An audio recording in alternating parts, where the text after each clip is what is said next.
السلام علیکم ورحمۃ اللہ وبرکاتہ۔ وعلیکم السلام ورحمۃ اللہ وبرکاتہ۔ آج کلاس کے بچے کم ہیں، کیا وجہ؟ شاید لانگ ویکینڈ بنا رہے ہوں شیخ محترم۔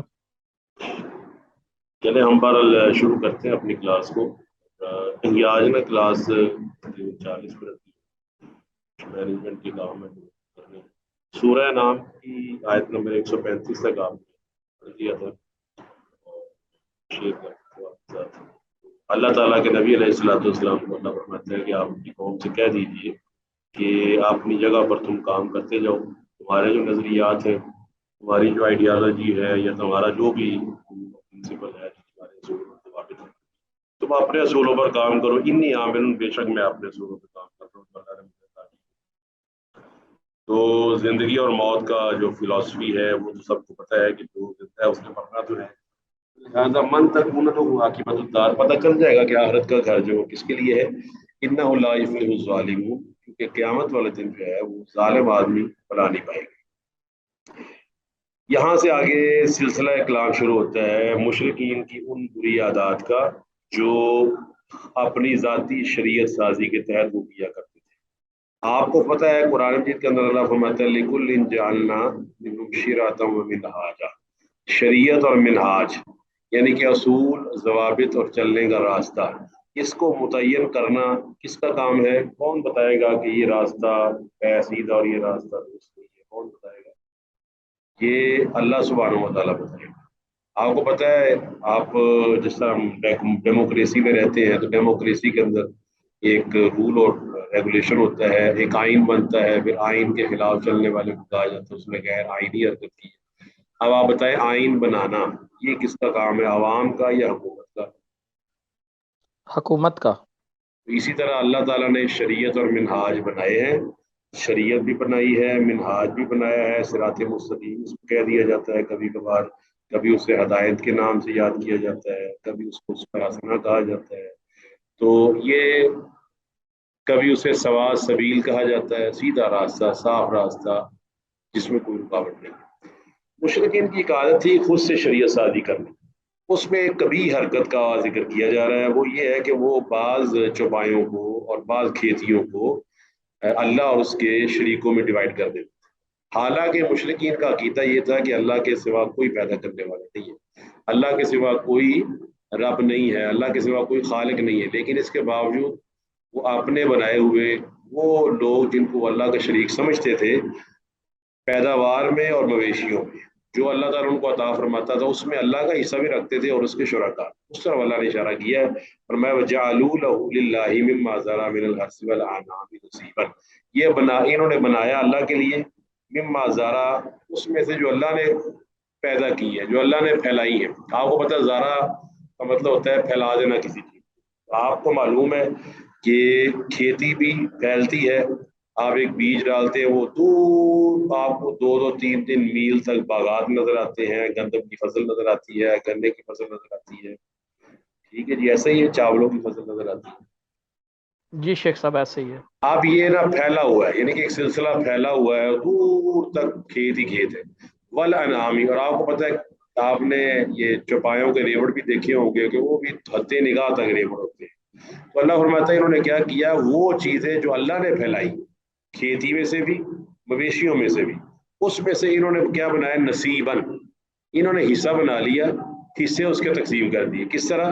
فقالو، یہ کہنے لگے، ہاذا، یہ حصہ جو ہے، للہ بزعمہم، اپنے گمان کے مطابق یہ حصہ تو اللہ وحدہ لا شریک کا ہے، وہذا لشرکائنا، اور یہ حصہ ہمارے شریکوں کا ہے، وہ شریک جو ہمیں اللہ تعالیٰ کے ساتھ معبود بنائے ہوئے ہیں، جو اللہ تعالیٰ کے ساتھ ہم نے دیوی دیوتا بنائے ہوئے ہیں، جو اللہ سبحانہ و تعالیٰ کے ساتھ ہم نے نیک لوگوں کو الوہیت میں شریک کیا ہوا ہے کہ اللہ وحدہ لا شریک نے ان کو کچھ اختیارات عطا کر دیے ہیں، اور ان عطا شدہ اختیارات کو حاصل کرنے کے لیے، ان سے نعمتیں اور ان سے رحمت حاصل کرنے کے لیے ہم ان کو بھی راضی کرنا چاہتے ہیں، تو لہٰذا ہم یہ جو کھیتی ہے اس کا یہ حصہ اللہ کے لیے ہوگا اور یہ حصہ اس کے شرکاء کے لیے۔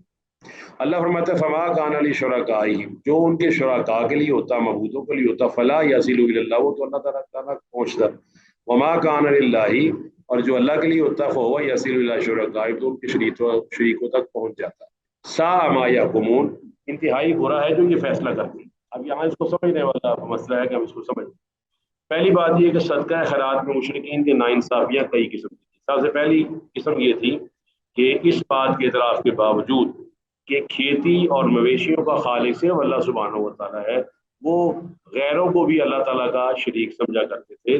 تو ایک تو یہ ظلم کہ انہوں نے اللہ کے ساتھ دوسروں کا بھی حصہ مقرر کیا، اور یہ آپ سمجھ سکتے ہیں کہ یہ کتنی بڑی حق تلفی ہے۔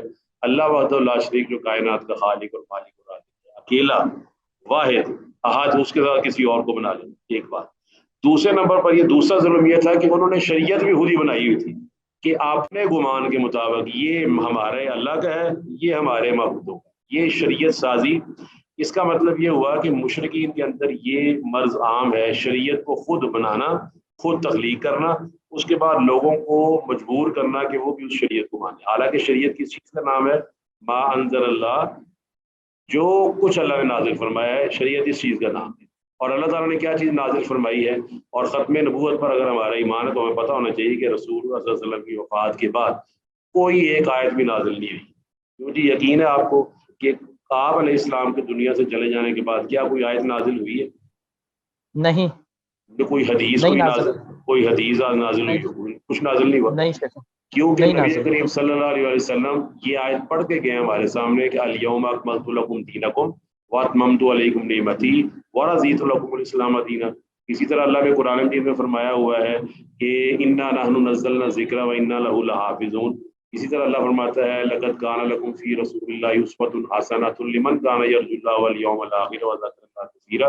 اور اللہ کے نبی علیہ الصلوۃ والسلام اپنے آپ کو معلوم ہے یہ کہ شریعت پر عمل کرنا، یہ تو نبی کا بھی فریضہ ہے کہ وہ شریعت پر عمل کرے، کیونکہ اللہ نے قرآن مجید کو نبی پر بھی فرض کیا ہوا ہے۔ ان الذی فرض علیک القرآن لرادوک الی معاد، اللہ فرماتا ہے قرآن مجید میں کہ وہ اللہ جس نے قرآن کو آپ پہ فرض کیا ہوا۔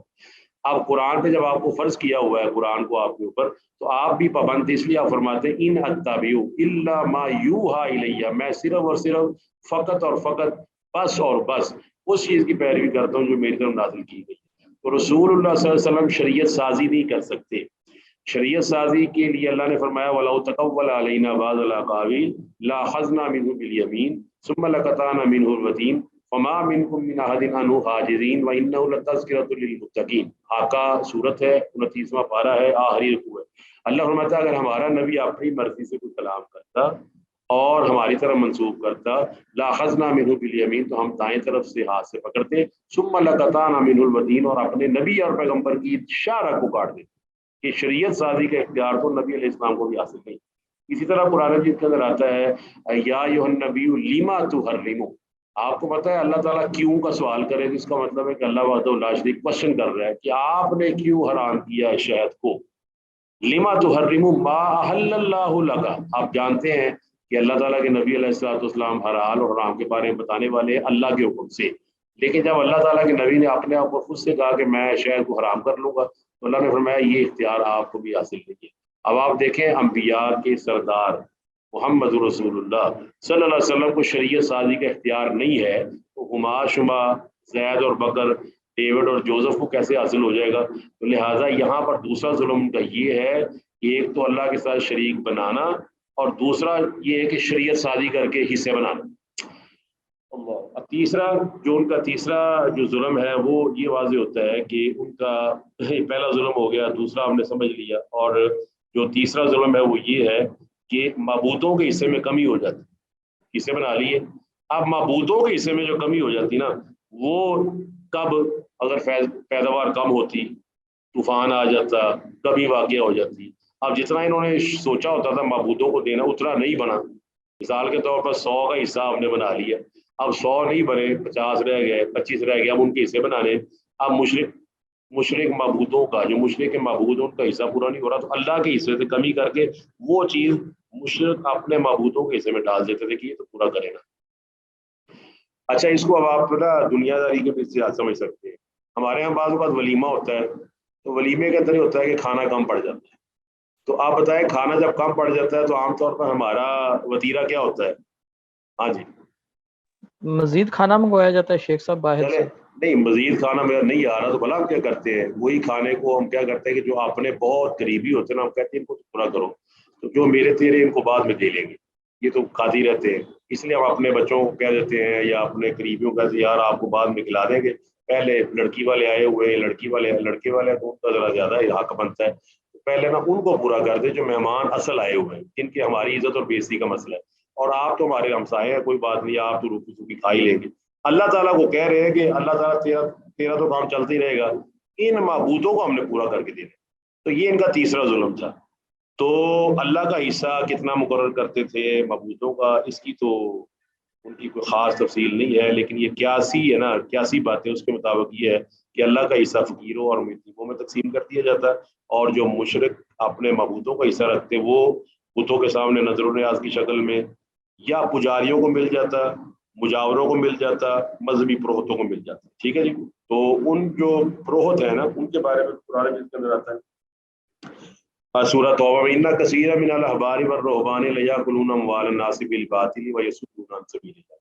انہوں نے بھی ان کو پٹی پڑھائی ہوئی تھی کہ اللہ تو بڑا غنی ہے، اللہ تو کیا بات ہے، اللہ ساری کائنات کا خالق مالک، اس کے حصے میں کمی ہو بھی جائے تو تم نے ادھر نہیں کمی کرنی. یہ شرکاء جو ہم نے بنائے ہوئے ان کے حصے میں کمی کسی صورت نہیں ہونی چاہیے.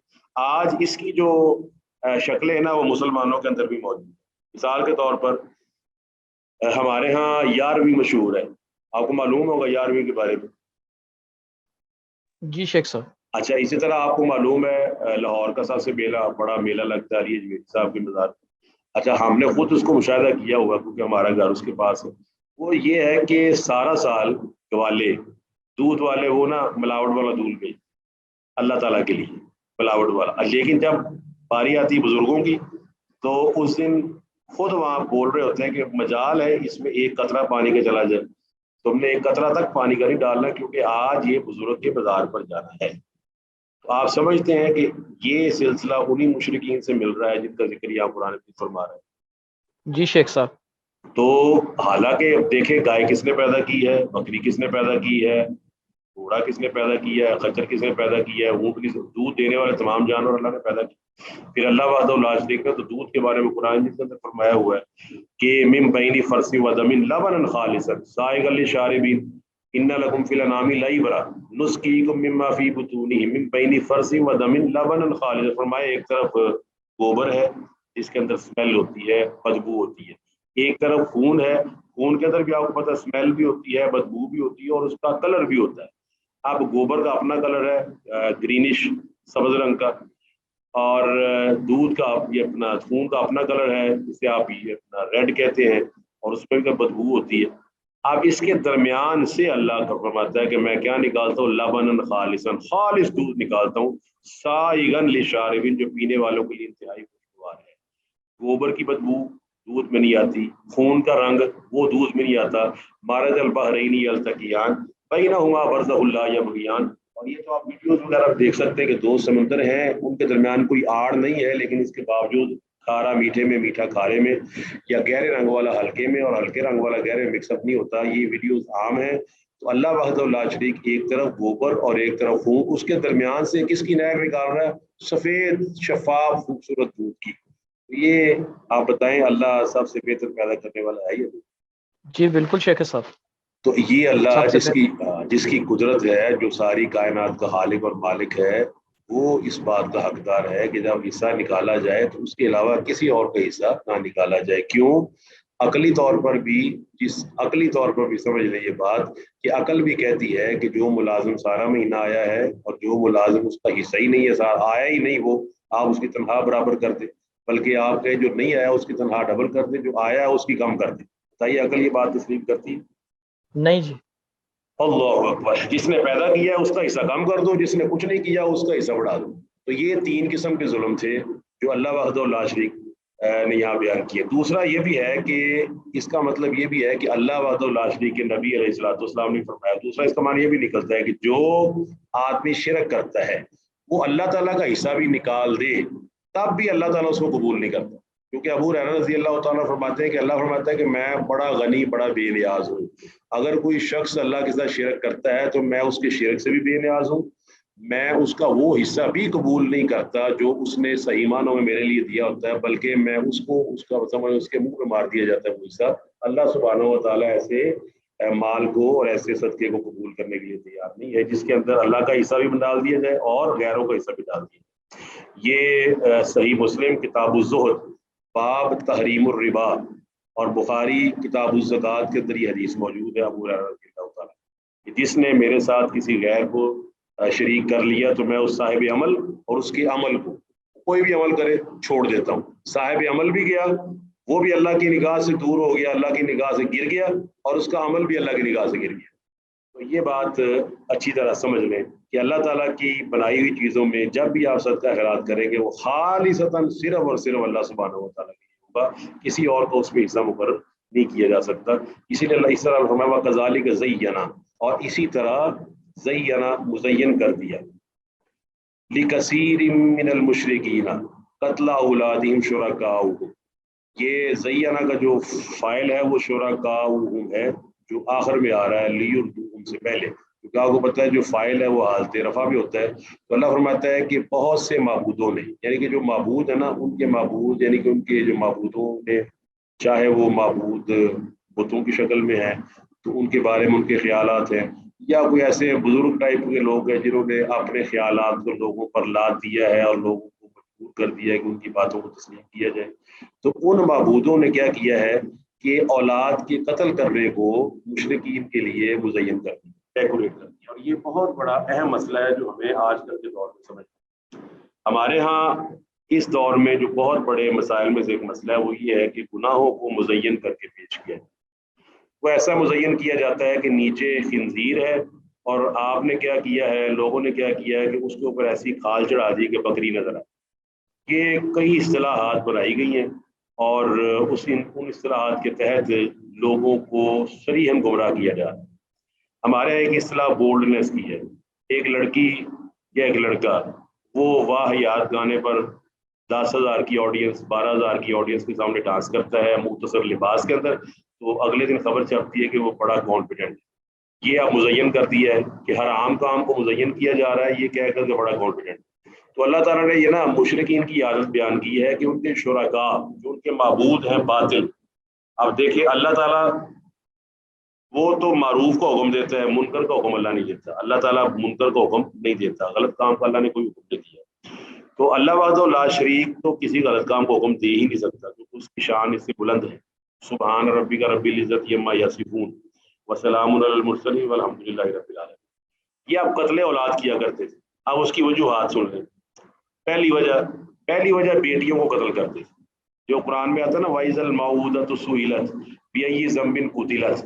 اسی طرح قرآن مجید کے اندر یہ بھی آتا ہے کہ جب اذا بشر احدهم بالانثى ظل وجهه مسودا وهو كظيم، فرمایا جب اس کو بیٹی کی خوشخبری دی جاتی ہے تو چہرہ اس کا سیاہ پڑ جاتا ہے۔ یتوارا من قوم، اس کا دل چاہتا ہے کہ میں قوم سے نا گم ہو جاؤں، اپنی نظریں بھاگ جاؤں، کہیں نظر نہ ہو ان کو، چھپتا پھروں میں کہ میرے گھر بیٹی پیدا ہو گئی ہے، اب یہ بیٹی پیدا ہو گئی ہے، اب میرا داماد آئے گا، اس کے سامنے میری آنکھیں نیچی ہوں گی، کسی اور قبیلے میں بیائی گئی تو اور بھی پیتا مسائل پیدا ہو جائیں گے۔ یہ وہ نظام خاندانی نظام عصبیت کا ہے جس نے قومیں اجاڑ دی۔ پہلا مسئلہ یہ بنا کہ بیٹی کو قتل کیا جا رہا ہے اس لیے کہ دوسرے لوگ بیٹی میں شریک ہو جائیں گے۔ دوسرا اللہ پر عدم توکل، دوسری وجہ جو بڑی ہے وہ ہے اللہ پر توکل۔ میں اور آپ کیا لے کر آئے تھے دنیا میں بتائیں؟ جب ہم اور دنیا میں آئے پیدا ہوئے تو کیا لے کر آئے تھے؟ کچھ لے کر آئے تھے ہم؟ کچھ بھی نہیں لے کے آئے۔ اچھا آپ دیکھیں بعض چیزیں نا شروع سے ایک طرح چلی آ رہی، جس طرح دنیا میں بڑی ترقی ہوئی، ہم کہتے ہیں جی جہاز بن گئے، ہم کہتے ہیں ہیلی کاپٹر بن گئے، ہم نے بر اعظم سے بر اعظم بات کرنے کا فن جان لیا، واٹس ایپ کے ذریعے، انسٹاگرام کے ذریعے، یوٹیوب کے ذریعے، اور بڑی بڑی ٹیوبیں ہیں جن کے ذریعے ہم یہاں کی بات وہاں پہنچا رہے۔ لیکن آپ کو پتہ ہے بعض اصول تبدیل نہیں ہوئی۔ اس میں ایک یہ ہے کہ جو بھی بچہ پیدا ہو ترقی یافتہ دور میں، پرانے دور میں، وہ کپڑوں کے ساتھ پیدا نہیں ہوا۔ کیوں جی؟ سمجھ آ رہی؟ کپڑوں کے ساتھ پیدا نہیں ہوا بلکہ دنیا میں آیا تو وہ بالکل کپڑوں کے بغیر آیا۔ جی درست ہے یہ بات؟ جی درست ہے شیخ محترم۔ اچھا اور اس کی وجہ بھی ہے کہ یہی ہے اللہ تعالیٰ سکھانا چاہتا ہے، جس طرح سورہ یاسین کے اندر اللہ نے فرمایا نا قرآن مجید میں من نعمرہ ننکسہ فی الخلق، اور میں جیسے جیسے عمر بڑھتی جاتی ہے آدمی ریورس ہوتا ہے, واپس اسی سٹیج پر آ جاتا ہے گول چکر کاٹ کے جہاں سے اس نے شروع کیا تھا. اگر آپ میتھمیٹکس پڑھے ہوئے تو آپ کو پتا ہے جب سرکل میں آدمی چلتا ہے دائرے میں تو جتنے مرضی دوڑے لگا لے وہ اپنے اسی سٹارٹنگ پوائنٹ پہ 2 گھنٹے بعد پہنچ جائے گا جہاں سے اس نے شروع کیا تھا. تو ہماری زندگی ایک سرکل ہے, سرکل کے اندر ہم واپس وہیں پہنچ جاتے ہیں. اگر بچپن میں ہمیں واکر کی ضرورت پڑتی ہے تو 80 سال کی عمر میں ہم وہ ویل چیئر میں بیٹھے ہوتے ہیں. واکر کی شکل بدل جاتی ہے لیکن وہ ویل چیئر بن جاتی ہے. اسی طرح اللہ تعالیٰ یہاں فرماتا ہے کہ وہ جو بوڑھا آدمی ہے اس نے بچہ تو بننا ہی بننا ہے. اب انہوں نے کیا کیا ہے, اللہ پر عدم توکل کی مثال یہ دی ہے کہ ہر دور میں بچہ تو پیدا ہوا, نہ وہ شرٹ لے کر آیا نہ وہ پینٹ لے کر آیا, اور اب اس نے مرنا ہے تب بھی ایسے ہی جائے گا.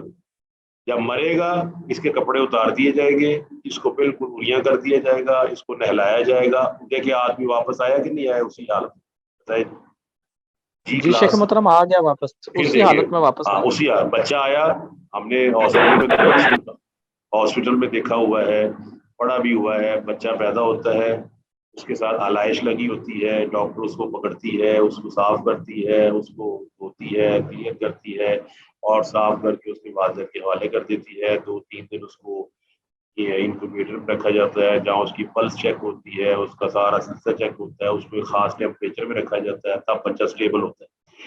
اس طرح آپ جب آپ اپنی زندگی کے آخری اسٹیج پہ پہنچے گا پھر وہی بات ہے, اس کو ایک پٹے پہ لٹا دیا جائے گا, اس کے کپڑے اتارے جائیں گے. دیکھیں دوبارہ پھر وہی کلاک وہی پہنچ گیا, تلک الایام نداولها بین الناس, کلاک پھر 3 پر آ گیا, کلاک پھر 4 پر آ گیا, کلاک پھر 5 پر آ گیا. اب عدم توکل کیا ہے جی, کہ اگر بچے پیدا ہوں گے, بیٹے بیٹیاں پیدا ہوں گی تو اللہ تعالیٰ تو ان کو دینے پر قادر نہیں رہا. اللہ تعالیٰ نے ہمیں دیا ہے تو ان کو نہیں دے گا. بتائیں جی, اللہ تعالیٰ نے ہمیں دیا ہے تو ان بچوں کو نہیں دے گا. جی دے گا, ضرور دے گا. تو یہ جو ہے نا جرم یہ آج بھی جاری ہے. اس کو آج کل بڑا اچھا نام دیا گیا ہے, کوئی اس کو فیملی پلاننگ کہہ رہا ہے, کوئی اس کو منصوبہ بندی کے نام سے, کوئی برتھ کنٹرول کے نام سے, کوئی اسقاط حمل کے نام سے, عورتوں اور مردوں کے 5 بنانے کے نام سے. یہ کئی چیزیں ہو رہی. These are known as norms of society. ہماری سوسائٹی نے نا کچھ اصول خود وضع کر لیے اور خود وضع کر کے وہ سمجھ رہی کہ یہ اصول صحیح ہیں, اور نعوذ باللہ قرآن مجید کے اصول وہ درست نہیں. حالانکہ قرآن مجید کے اصول بالکل درست ہے. ہماری سوسائٹی کو قرآن کے تابع ہونا چاہیے. قرآن ہماری سوسائٹی کے تابع نہ ہے, نہ تھا اور نہ ہی ہو سکتا. اب دیکھیں قرآن مجید نے یہ واضح کر دی ہے, ایک ہے میاں بیوی کی آپس رضا مندی, ایک ہے اس طرح کی منصوبہ بندی کہ بیوی اپنے خامد سے کہتی ہے یا خامد اپنی بیوی سے کہتا ہے کہ ہمیں بچے اور بچوں کے والد سے یہ چیز کرنی ہے. وہ ایک الگ ایشو ہے جس کو آپ صحت کا ایشو کہتے ہیں. لیکن یہ قتل اولاد کرنا, آپ نے منصوبہ بندی کر لی کہ بچے یہ 2 ہی اچھے ہیں. اب اس میں بھی اعتراض پیدا ہوتا ہے, اگر 2 بچے اچھے نہ نکلے تو پھر کیا کریں گے. یہ بھی ایک سوال بن گیا کہ بچے اگر 2 نہ اچھے ہو تو پھر, تو اس کا مطلب ہے جس طرح ہم دنیاوی طور پہ زیادہ آپشنز رکھتے ہیں تو یہاں پر بھی زیادہ آپشن کا تصور ہونا چاہیے. خود رسول اللہ صلی اللہ علیہ وآلہ وسلم نے فرمایا تزوج الودود, کہ بہت خیر اس کا ہمارے موضوع تعلق نہیں ہے, میں اس کو ڈراپ کرتا ہوں. یہاں صرف مقصد یہ ہے کہ یہ جو کچھ بھی کیا جا رہا ہے مالتھس کی تھیوری کے تحت. مالتھس جو ہے یہ 18ویں صدی کا ماہر معاشیات ہے.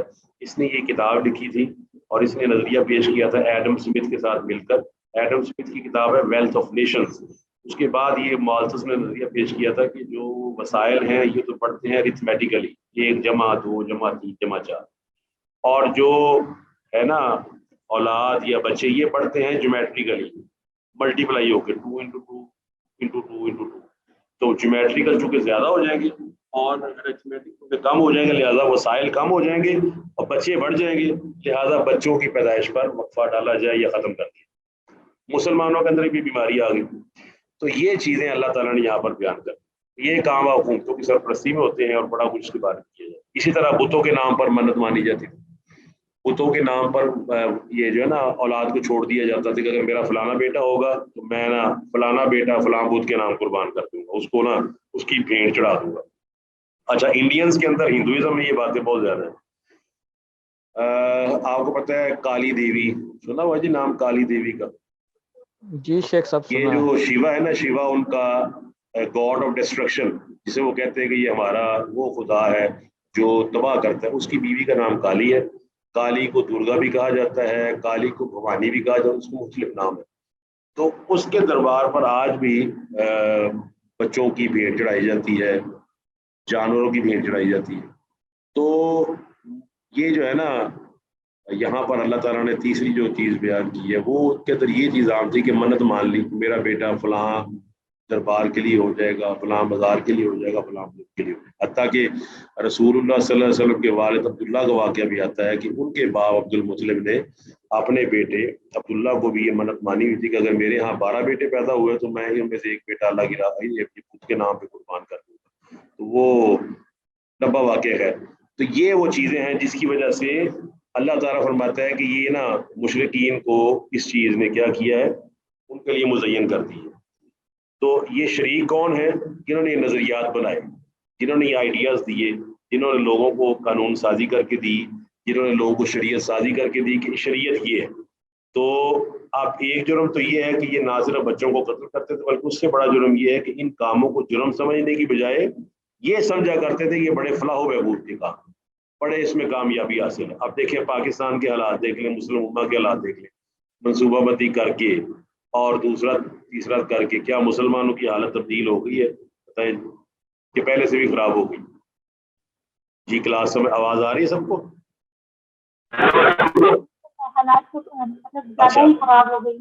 جی اچھا. پھر فرمایا لیردوہم، اس لیے کہ وہ ان کو برباد نہ کریں، مطلب ہلاکت نہ ان کی ہو جائے. یہ ہلاکت کس طرح کی ہوتی ہے؟ ہلاکت اخلاقی بھی ہے اور ہلاکت معاشرتی تمدنی بھی ہے. اخلاقی اس لحاظ سے کہ قتل جو ہے نا یہ انسان کو شقی بنا دیتا ہے، قتل انسان کو ظالم اور بے رحم بنا دیتا ہے اور وہ مزید قتل پر دلیر ہو جاتا ہے. اور قتل اولاد عام قتل سے بھی بڑا قتل ہے کہ آپ نے اپنے جگر کے ٹکڑے کو قتل کر دیا. ایک یہ چیز. تو یہی وجہ ہے کہ عرب کے اندر چھوٹی چھوٹی باتوں پہ جھگڑا شروع ہو سکتا تھا. جو قوم اپنے بیٹوں کو قتل کر دے، اپنی اولاد کو قتل کر دے، اس سے کسی دوسرے کا قتل تو بڑا آسان ہے کہ وہ دوسرے کو قتل کر دے. کہ رحم کا جذبہ ختم ہو جاتا ہے جب آدمی اپنی اولاد کو قتل کرنا شروع کر دے تو وہ دوسروں کی اولاد کو بدرجہ اولا قتل کر دے گا. اور یہ دوسرے نمبر پر جو تمدنی ہے اس قدر زیادہ ہلاکت ہوئی تھی کہ جو قوم اس طرح اپنی اولاد کو ختم کر دے یہ دنیا میں اس کا وجود برقرار رہے گا؟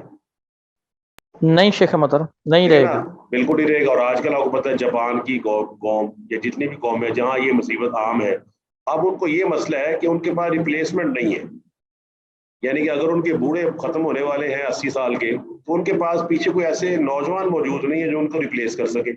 جبکہ مسلمانوں کے اندر نکاح کے بعد بچوں کی پرورش، اور آپ کو پتہ ہے مسلمانوں کی ایک عظمت یہ بھی ہے کہ یہ بچوں کی پرورش کو ماں بھی اور باپ بھی انتہائی اچھا سمجھتے ہیں اور بڑے اس میں مطمئن ہوتے ہیں کہ ہم اپنے بچے کو پال رہے ہیں. میں نے دیکھا وہ مسلمان ماؤں کو، مسلمان باپوں کو کہ وہ پیسے دل کھول کے خرچ کرتے ہیں کہ ہمارا بچہ جو ہے وہ آگے بڑھے. تو یہ چیز اللہ تعالیٰ نے خاص طور پر مسلمانوں کو عطا کی ہے. اور اللہ تعالیٰ فرماتا ہے کہ یہ جو ہے نا اگر یہ کریں گے اس طرح تو یہ اخلاقی طور پر بھی ہلاک ہو جائیں گے، تمدنی طور پر بھی ہلاک ہو جائیں گے، کیونکہ اپنی اولاد ان کی ختم ہو گئی تو ساری کام ختم ہو جائے گا. اللہ اکبر. فرمایا ولو شاء اللہ، اور اگر اللہ چاہتا، یہ وہی اللہ کی مشیت ہے کہ اگر اللہ زبردستی کرنا چاہے تو پھر تو کچھ آدمی اپنا ہاتھ نہیں اٹھا سکتا. فرمایا اگر اللہ زبردستی کرنا چاہتا، اگر اللہ چاہتا تو ما فعلوا، تو ایسا ہرگز نہ کرتے. فذرہم، تو آپ ان کو چھوڑ دیجیے، وما یفترون، اور جو یہ افتراء کرتے ہیں اس کو چھوڑ دیجیے. تو یہ اللہ تعالیٰ نے یہاں پر ان کی وہ چیز بیان کی. اچھا اس میں یہ چیز بھی آپ یاد رکھیں کہ ان مشرکین میں اچھی عادتیں بھی موجود تھیں. وہ آپ کو پتا ہوگا کہ آپ نے علماء سے سنا ہوا ہے کہ عرب کے ملک کے اندر رسول اللہ صلی اللہ علیہ وسلم کو بھیجنے کی ایک حکمت یہ بھی ہے کہ عرب کے لوگوں میں اگر کچھ بری عادات تھی نا، بہت اچھی عادات بھی تھی. کہہ سکتے ہیں آپ ایکسٹریمزم تھا ان کے اندر. اچھی عادت تو بہت بہترین ہے، بری عادت وہ بھی ہاتھ درجے کی ہے. اچھی عادات میں بیت اللہ کا طواف تھا، صفا اور مروہ کی سعی تھی، حج و عمرہ کی عبادات تھی. اگر اس میں انہوں نے اپنی طرف سے غلط عقائد شامل کر لیے تھے لیکن اس کے باوجود وہ دین ابراہیم بھی سمجھتے تھے. تو اس لیے اللہ تعالیٰ نے وہاں پر یہ چیزیں دین کو بھیجا ہے اور کہ ان کی جو عادات کو درست کرنے کے لیے اور ان کے جو رسم و رواج ہیں ان کو بہتر بنانے کے لیے اللہ نے اپنے آخری نبی محمد رسول اللہ کو وہاں پر بھیجا. تو اللہ فرماتا ہے فذرہم، آپ ان کو چھوڑ دیجیے، وما یفترون، اور یہ جو افتراء کر رہے ہیں، یہ جو اپنی طرف سے چیزیں بنا رہے ہیں، اس کو بھی آپ چھوڑ دیں. اور آپ کو پتہ ہے افتراء کرنا اللہ سبحانہ و تعالیٰ کو بہت بڑا ظلم ہے اور بہت بڑا اللہ تعالیٰ پر جھوٹ باندھنا ہے. وقالو اور کہتے ہیں حاذی انعام، کیا لگے یہ چوپائے ہیں، وہ حرث اور یہ کھیتی ہے، ہجر، ہجر کا مطلب ہوتا ہے رکاوٹ، کہ ہر آدمی ان مویشیوں کو اور اس کھیتی کو استعمال نہیں کر سکتا، لا یطعمھا اسے نہیں کھائے گا، الا من نشاء بزعمہم مگر وہ آدمی کھا سکتا ہے جس کو ہم چاہیں گے۔ یہ ہے جی، اس کو کہتے ہیں تھیوکریسی، شریعت سازی کر کے اپنی مرضی کی شریعت بنا کے پھر اس کو لوگوں کو کمپیل کرنا، مجبور کرنا۔ فرمایا وہ انعام حرمت ظہورھا، اور کچھ مویشی ایسے ہیں جن پر آدمی بیٹھ نہیں سکتا۔ اچھا، مویشی بنائے کس لیے گئے جی کلاس؟ ان سے ہم کام بھی لیتے ہیں اور ان کا گوشت بھی کھاتے ہیں۔ بالکل ٹھیک ہے جی کلاس میں دوسرے لوگ بتائیں کچھ اور۔ سواری کے لیے اور ساتھ میں ان کا دودھ وغیرہ پینے کے لیے، اور اسی لیے ہیں ٹھیک ہے، گوشت وغیرہ کے لیے بھی۔ اللہ نے فرمایا نا والخیل والبغال والحمیر لترکبوھا وزینہ، زینت سے مراد ہے کہ آدمی کو زینت دی گئی ہے، آدمی کے گھوڑوں کے فارم ہو، اس کے لیے ایک ڈیکوریشن ہے، وہ پیسے والا کہلاتا ہے جس کے پاس گھوڑے موجود ہوں۔ اسی طرح یہ اللہ نے خچر پیدا کیے، گھوڑے پیدا کیے۔ آج کل ہمارا بھی یہی حال ہے، اللہ ماشاء اللہ۔ آپ دیکھیں گھوڑا کس لیے ہے؟ سواری کرنے کے لیے، اور اسپیشلی آج کے دن، کل کا دن، پرسوں کا دن، آپ کو پتہ ہے گھوڑے کی پوجا کی جائے گی اور گھوڑے کو جناب جی دنیا سڑکوں میں چلایا جائے گا۔ پتہ ہے نا آپ کو اس سارے معاملے کا؟ جی شیخ صاحب۔ گھوڑا ہے کس لیے؟ اب گھوڑا ہے کس لیے؟ گھوڑا سواری کے لیے ہے، جی سواری کے لیے۔ اور اگر کوئی آدمی کہہ دے کہ گھوڑا بھئی یہ گھوڑا سواری کے لیے نہیں ہے، اس نے شریعت خود بنائی ہوئی ہے، اللہ تعالیٰ نے تو کوئی نہیں بنائی۔ اللہ نے قرآن میں کہیں فرمایا یہ گھوڑا سواری کے لیے نہیں ہے، اس نے تو یہ فرمایا گھوڑا سواری کے لیے۔ تو اس طرح کی عادات مشرکین میں عام تھی۔ وہ کیا کہتے تھے، یہ جو گھوڑے ہیں، یہ جو خچر ہیں، یہ نا ان کی پیٹھ حرام ہے، یعنی کہ بیٹھ نہیں سکتے۔ وہ انعام، اور کچھ جانور ایسے رکھے ہوئے تھے لا یذکرون اسم اللہ، یعنی کہ جس پر وہ اللہ کا نام نہیں لیتے، اللہ تعالیٰ کا نام۔ یہ مشرکوں کی اپنی جو ہے نا وضع کردہ شریعت ہے کہ کھیتی مویشی کے بارے میں منت مان لیتے کہ وہ فلاں بت کی ہے یا فلاں کے نام کی ہے اور فلاں نظر ہے اور فلاں یہ ہے، تو لہٰذا وہ نظر کردہ جو جانور ہے اس پر نہ کوئی بیٹھ سکتا ہے، نہ ان کو سواری کر سکتا ہے۔ ہاں، جو وہ ان کے دربار یا ان کے جو پیر خانے تھے یا ان کے مشرک خانے تھے، وہاں پر جو بروہت یا مجاور موجود تھے وہ ان سے فائدہ اٹھا سکتے، اور کچھ جانور انہوں رکھے ہوئے تھے جس پر وہ اللہ تعالیٰ کا نام نہیں لیتے تھے تاکہ وہ خاص ہو جائے۔ اور یہ آپ کو سورہ مائدہ کے اندر مل جائے گا، وہ بحیرہ، صائبہ، وسیلہ اور حام، جو اللہ نے ذکر کیا نا، 4 جانور مشرکین نے جن کو اونٹنیاں اور اونٹ جن کو انہوں نے حرام کیا، سورہ مائدہ کے اندر موجود ہے وہ۔ تو بعض کھانے ایسے عورتیں کھا سکتی ہیں، مرد نہیں کھا سکتے، مرد کھا سکتے عورتیں نہیں کھا سکتی۔ تو فرمایا افتران علیہ، یہ تمام کام جو ہیں یہ اللہ تعالیٰ پر بہتان باندھے گئے۔ اللہ تعالیٰ نے کوئی اس کے لیے آیت کی کوئی دلیل نازل نہیں فرمائی۔ اللہ فرماتا ہے سیجزیہم بما کانوا یفترون، انشاءاللہ ان قریب ہم انہیں بدلہ دیں گے، سزا دیں گے کس چیز کی؟ بما کانوا یفترون، جو یہ اللہ پر افتراء کرتے تھے۔ یہ جاہلی جو ان کی صورت ہے۔ اب یہ تیسری صورت یہاں بیان ہوئی نا، کہ ذبح کرتے ہوئے وہ صرف اپنے بتوں کا نام لیتے تھے، بلکہ اللہ کا نام نہیں لیا کرتے تھے۔ تو یہ چونکہ کلاس بھی آج کم ہے، لہذا آج کا ایک ہی اتنا ہی کام ہوگا۔ تو یہاں تک کہ آپ کے ذہن میں کوئی سوال ہے تو آپ پوچھ سکتے ہیں۔ السلام علیکم سر۔ جی وعلیکم السلام۔ سر جس طرح آپ نے بتایا کہ وہ شریعت سازی کا عمل جو تھا وہ اس میں خود معاملات دیکھتے تھے، تو پاکستان کے اگر تناظر میں دیکھا جائے تو نام تو اسلامی جمہوریہ پاکستان ہے، اور جو ہماری قانون ساز اسمبلی ہے اس میں کتاب و سنت کے خلاف قوانین بھی بن رہے، تو یہ تو وہی چیز بن گئی، اور پھر اگر ہم اس کے ووٹ دیتے ہیں تو ہم بھی اس میں پھر شریک ہیں۔ ہاں جی، سوال آپ کا بڑا اہم ہے اور اس کو پوری ایک نشست چاہیے، لیکن ہم تو موٹی طرف اشارہ کر سکتے ہیں۔ وہ یہ ہے کہ ہمارے ہاں نا سیکولرزم، جسے العلمیہ بھی کہتے ہیں، سیکولرزم یہ ہوتا ہے کہ بس جو دین ہے نا وہ صرف رسومات کا نام، دین کا قانون سازی سے کوئی تعلق نہیں، ایک پرائیویٹ معاملہ ہے۔ بتوں کو آپ پوج لیں، اللہ کو پوج لیں، جس کو مرضی پوج لیں، آپ نے شریعت کو تو حکومتی معاملات میں نہیں لانا، یہ اصول۔ اب ہوتا یہ ہے کہ جب آپ اس طرف آتے ہیں نا تو آپ ایک ایسا اصول بنا دیتے ہیں کہ اگر کسی علاقے میں مسلمان کی اکثریت ہے تو آپ قانون میں لکھ دیتے ہیں کہ صدر مملکت مسلمان. اچھا اصل بات یہ ہے کہ آپ لکھ دیتے ہیں کیونکہ اسلامی ملک ہے لہٰذا کتاب و سنت کی وہ ہوگی بالادستی ہوگی, لیکن اصول آپ نے بنا لیے ہیں لیکن آپ کا طریقہ کار غلط ہے. وہ یہ ہے کہ آپ ہر چیز کو ووٹوں کے لحاظ سے دیکھتے ہیں, اور ووٹوں کے لحاظ سے دیکھتے ہیں تو جب آپ دیکھتے ہیں کہ اس کے ووٹ زیادہ ہیں تو آپ اس کو قانون بنا دیتے ہیں, چاہے وہ لڑکی سے شادی کا قانون ہو جائے, یا سود کا قانون ہو جائے, یا 18 سال والی شادی کا قانون ہو جائے, یا بچوں پر والدین جو بعض اوقات نماز پڑھانے کی سختی کرتے ہیں اس کا بھی قانون بنا دیا گیا ہے کہ والدین سختی نہیں کر سکتے, استاد سخت. یہ اصول بھی شریعت سازی ہے.